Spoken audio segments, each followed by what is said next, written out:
Ahora les voy a hablar sobre el impacto social de las reformas en la Iglesia Católica. Las reformas en la Iglesia Católica, tanto la Reforma Protestante como la Contrarreforma, tuvieron un profundo impacto social, político y cultural.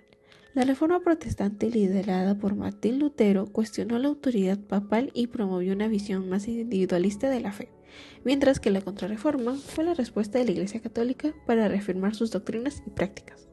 Estos movimientos generaron divisiones religiosas, fortalecieron los estados nacionales y transformaron la educación y la cultura en Europa y más allá. ¿Qué fue el impacto social y político? Esta se divide en cuatro. La división de la cristianidad, que es la reforma protestante que provocó la ruptura de la unidad de la Iglesia Católica, dando así origen a diversas demonizaciones protestantes y creando una división entre países católicos y protestantes.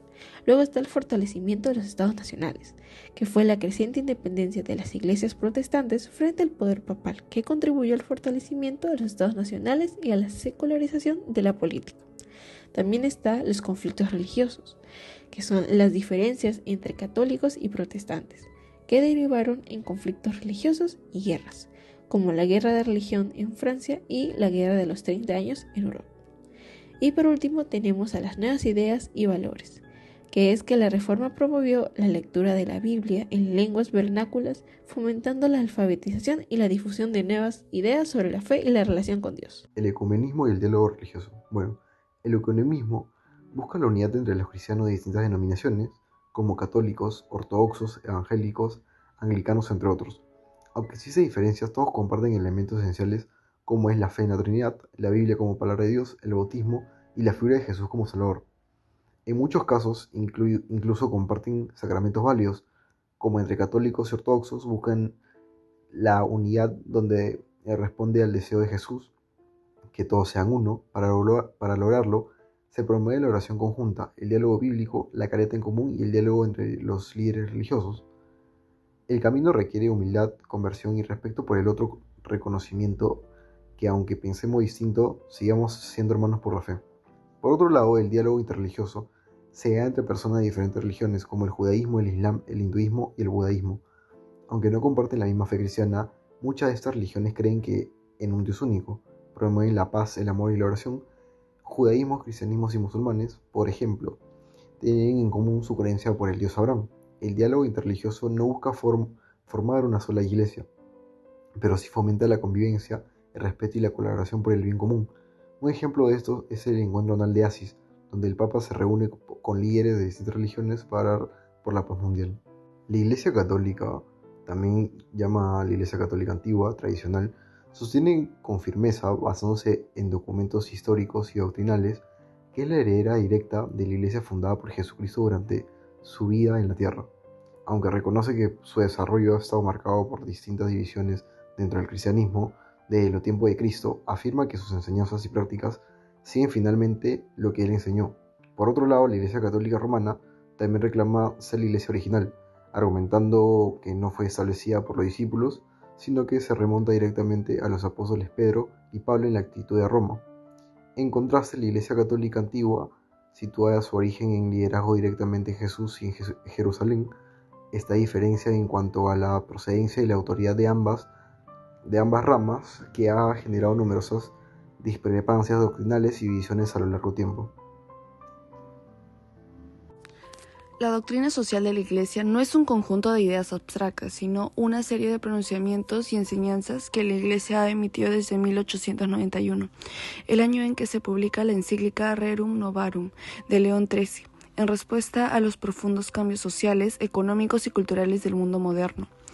Esta doctrina nace como una respuesta coherente con la misión cristiana en medio de una sociedad sacudida por las industrializaciones, la lucha de clases, el liberalismo, el socialismo y una fuerte crisis de valores.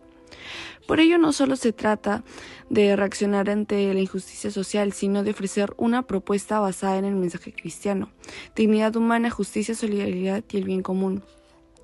La Iglesia reconoce que desde finales del siglo XIX el mundo vive una profunda transformación y ante esto propone una nueva manera de comunicar su mensaje, una forma que conecte con las nuevas realidades sociales.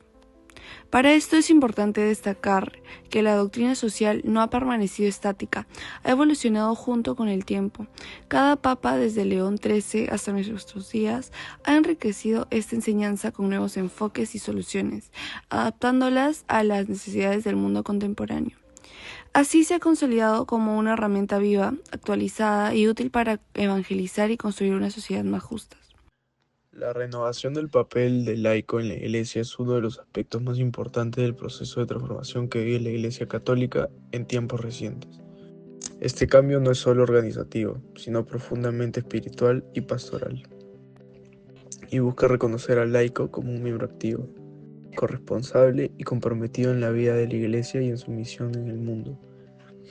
Tradicionalmente, el laico ha sido visto como un receptor de la acción pastoral, es decir, alguien que participa de la vida sacramental y escucha la enseñanza, pero sin mucha injerencia en las decisiones o en la dirección de la Iglesia.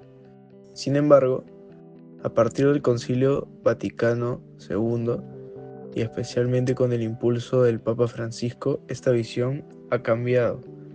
Hoy se reconoce que los laicos, por su bautismo, también participan del sacerdocio común de los fieles, y tienen una responsabilidad real en la evangelización y la transformación de la sociedad.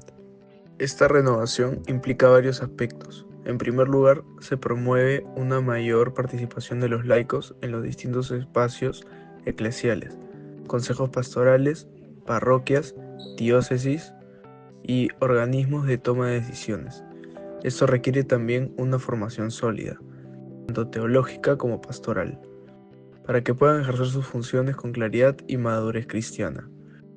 En segundo lugar, se subraya que la misión del laico en el mundo y su lugar natural de acción no es solamente dentro del templo, sino en la vida pública, en la política, educación, trabajo, economía, cultura.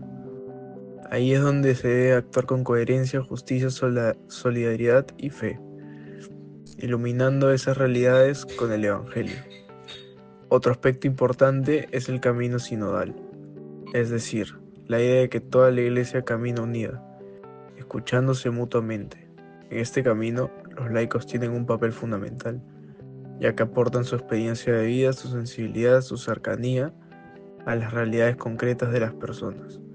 El Papa Francisco ha insistido en que el Espíritu Santo no habla solo a través del clero, sino también a través del pueblo de Dios.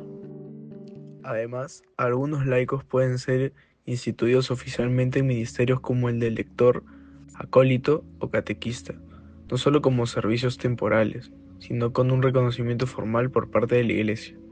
Esto abre la puerta a nuevas formas de participación y responsabilidad en la vida litúrgica y pastoral.